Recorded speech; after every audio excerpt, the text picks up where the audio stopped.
So hello everyone and welcome back to the channel Scholar Extreme.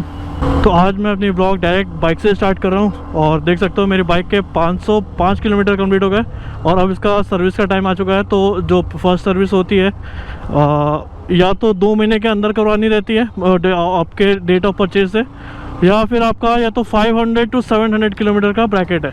तो 500 देखो, जैसे ही मैंने 500 किलोमीटर हिट किया यहाँ पे पास है, देखो ये इस वाला सिंबल पॉपअप हो चुका है। ये तभी हटेगा जब इसकी फर्स्ट सर्विस हो जाएगी। तो बस अब कल परसों में इसकी फर्स्ट सर्विस भी करा लेंगे। बाकी ये बाइक अभी भी चलने में बहुत स्मूथ है और भाई क्या रिस्पांस दे रही है भाई थ्रॉटल। मुझे नहीं लगता कि अपने को फर्स्ट सर्विस में एयर फिल्टर चेंज कराने की ज़रूरत पड़ेगी, या देखेंगे अगर करानी भी पड़ जाए तो करवा लेंगे, क्योंकि बाइक अभी भी बहुत स्मूथ चल रही है और भाई मक्खन वाली परफॉर्मेंस है। अच्छा, बहुत लोगों को लग रहा है कि बाइक स्टेबल नहीं है, तो मैं उनको एक चीज़ दिखाता हूँ। ये देखो 4th गियर लिया, स्पीड अप में है और ये हैंडल छोड़ दिया, बाइक एकदम सीधे जा रही है। मेरे बाइक के ऊपर कोई कंट्रोल नहीं है, बाइक अपने आप ले रही है। अब देखो मैं लेफ्ट भी मुड़ूंगा, अपने आप लेफ्ट आएगी। देखो कितनी स्टेबल है, एक हाथ से एक्सीलरेशन ले रहा हूँ, देखो एक हाथ से। आगे देखना स्पीड ब्रेकर आएगा,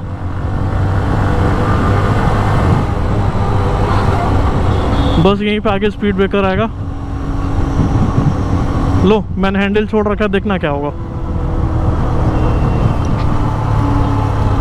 कुछ वॉबल नहीं, स्मूथली गई, ऊपर से चढ़ी, लैंड कर गई।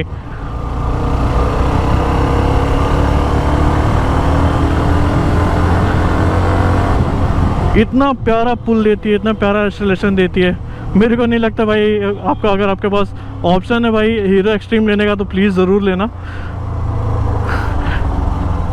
मुझे नहीं लगता कि टीवीएस रेडर भी इतनी ज़्यादा स्टेबल होगी। और इसकी स्टेबिलिटी का मेन रीज़न तो यही है कि भाई जो एक तो पीछे का जो टायर है, जो बाकी बाइक्स में 100 सेक्शन का आता है, इसमें 120 सेक्शन का दे रखा है, तो कहीं ना कहीं वो बाइक की स्टेबिलिटी में बहुत हेल्पफुल है।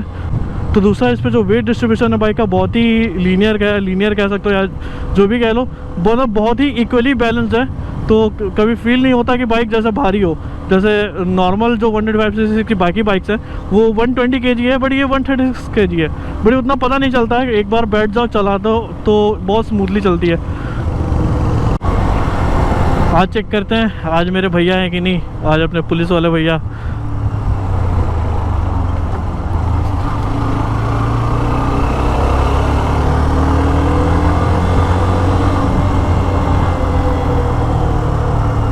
तो मैं भी फ़ायदा उठाऊंगा यार, सबको यहाँ से जा रहा है तो मैं भी जाऊंगा भाई, हम भी ट्राई कर ले कैसा रास्ता है यहाँ पे।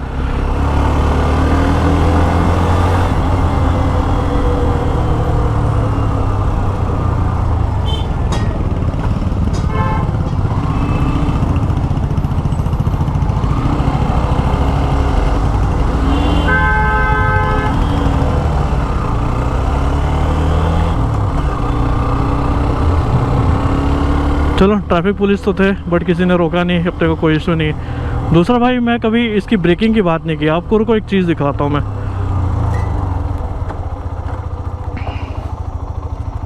तो दूसरा इसका ये देखो, इस पे जो डिस्क ब्रेक का साइज़ है 276 mm है, जबकि जो इसका IBS वाला मॉडल आता है वो है करीब 240 mm का। तो इससे काफ़ी छोटा डिस्क ब्रेक है।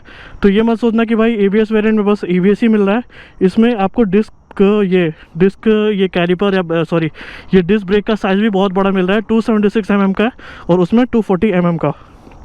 और दूसरा एक मेरे को बात पसंद नहीं है, जो IBS मॉडल है उस पर बाइबरे मेंशन्ड है। अगर मेरे को कोई रेफरेंस मिलता है तो मैं आपको वीडियो अटैच कर दूंगा, और इस पर कोई ब्रांडिंग ही मेंशन नहीं है कि किस ब्रांड का है। तो ये है एक्सट्रीम 125R की IBS वाली वेरिएंट, और देख सकते हो डिस्क साइज़ कितनी छोटी है। और यहाँ पे हमें डायरेक्ट बाइबरे की ब्रांडिंग दिख जाती है डिस्क कैलिपर पे, जो कि हमें ABS वाले वर्जन पे दिखती नहीं है। तो भाई ये चीज़ एक बेकार लगी यार, एक तो ये टॉप मॉडल लिया और ऊपर से कोई ब्रांडिंग ही मेंशन नहीं है। एटलीस्ट IBS वाले मॉडल पे ये तो मेंशन है कि बाइबरे का है। बट ठीक है, बाइक में ब्रेकिंग को लेके कोई इशू नहीं है, आपको ब्रेकिंग दिखाता हूँ इसकी।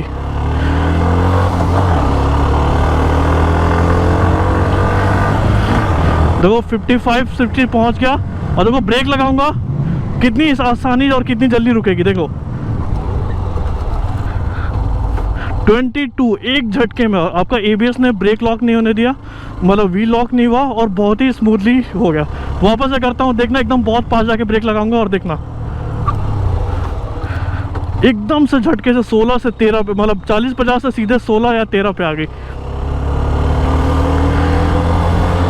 तो ये फ़ायदा अपने ABS वेरिएंट का, इसका लॉक नहीं होता है। देखो वापस इसकी स्टेबिलिटी दिखाऊंगा, ये थोड़ा सा मोटा वाला है और देखो वापस से निकल गई, कोई बैलेंसिंग का दिक्कत नहीं आया। और जितने भी स्पीड ब्रेकर से जितने बहुत स्मूथली हैंडल कर लेती है, जितने भी गड्ढे वगैरह आते हैं। तो इसके सॉकर भाई शोवा ने डिज़ाइन किए हैं, तो भाई बहुत अच्छे डिज़ाइन किए हैं। आपको गड्ढे इंडियन रोड के हिसाब से जितनी भी गड्ढे वगैरह आते हैं बहुत इजीली हैंडल कर लेते हैं, आपको झटके ज़्यादा महसूस नहीं होते।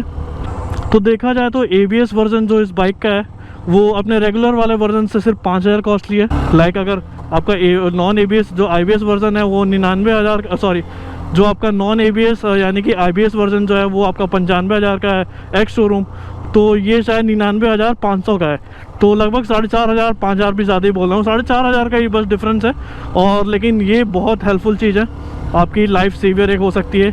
ABS आपको देखो जनरली जब भी कुछ भी ऐसी सिचुएशन आती है जहाँ पे आपको पैनिक कर जाते हैं लोग, अचानक से ही ब्रेक हिट करते हैं, क्योंकि उनके दिमाग में ये नहीं चलता कि भाई उनके ABS नहीं है, जो भी नहीं है, उनको बस है कि भाई बाइक रुक जानी चाहिए, चाहे वो उनका एक्सीडेंट भले हो जाए।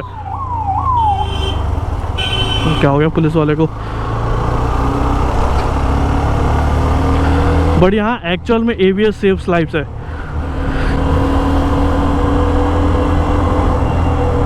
तो यही तो फ़ायदा है नेकेड बाइक्स का भाई, जहाँ भी गैप मिले आराम से घुस जाती है, निकल जाती है।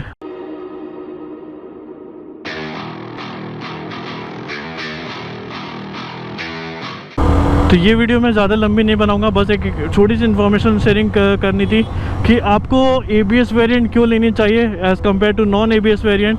तो इसलिए मैं उन लोगों को भी बोलना चाहता हूँ भाई जो TVS रेडर लेना चाहते हैं, या तो वो उस वेरिएंट का वेट कर रहे हैं कि जब TVS रेडर में भी ABS आ जाए, या तो फिलहाल हीरो एक्सट्रीम की तरफ ही ज़्यादा लीन हो, क्योंकि भाई ABS सच में आपको बहुत हेल्पफुल होने वाला है। कहीं भी पैनिक ब्रेकिंग हो, कहीं भी कुछ भी हो, बहुत अच्छे से आपकी बाइक को हैंडल करता है। आपकी बाइक डगमगाती नहीं है, बहुत स्टेबल चलती है। और मैंने अभी अपने बाइक में नंबर प्लेट वगैरह लगाई नहीं है, मेरा नंबर प्लेट तो ऐसा बहुत पहले का ही आ चुका था, लगभग 20 दिन हो चुके हैं। तो कल जाऊंगा वो भी कलेक्ट कर लूँगा, बट लगवाऊंगा नहीं, पहले मॉडिफिकेशन का काम होगा और फिर डिसाइड करूँगा कि भाई मुझे नंबर प्लेट नीचे रखनी है या ऊपर रखनी है, या हो सकता है तो मैं आगे लगाऊँगा भी नहीं, बस पीछे रहेगी। क्योंकि मैं जनरली अगर कंटेंट वगैरह बनाता हूँ तो भाई आगे से बहुत शूट करता हूँ, और आजकल के भाई पुलिस भी स्मार्ट हो गई है। अगर उनको वो लोग सामने से चालान नहीं कर पाते हैं तो ज़्यादा ऑनलाइन वीडियो में देख के चालान काटते हैं।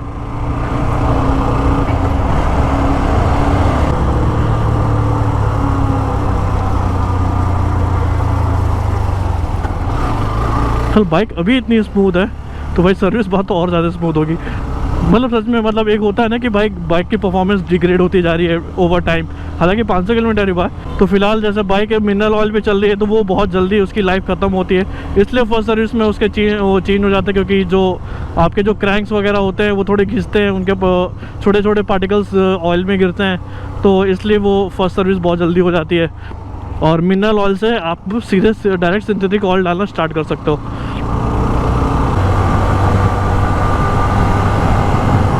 ओ भाई फीमेल राइडर है, मुझे लगा लड़का है, बट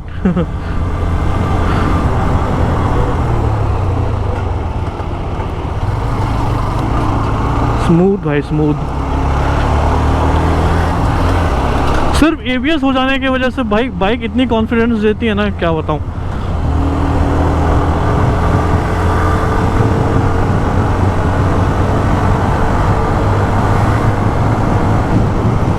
मुझे पता है कि भाई मैं जब ब्रेक लगाऊंगा मेरी बाइक कहाँ रुकेगी, कब रुकेगी, और हालांकि मैं वेट नहीं करता हूँ कि एंड मोमेंट का, मैं पैसे पहले ही अप्लाई कर देता हूँ।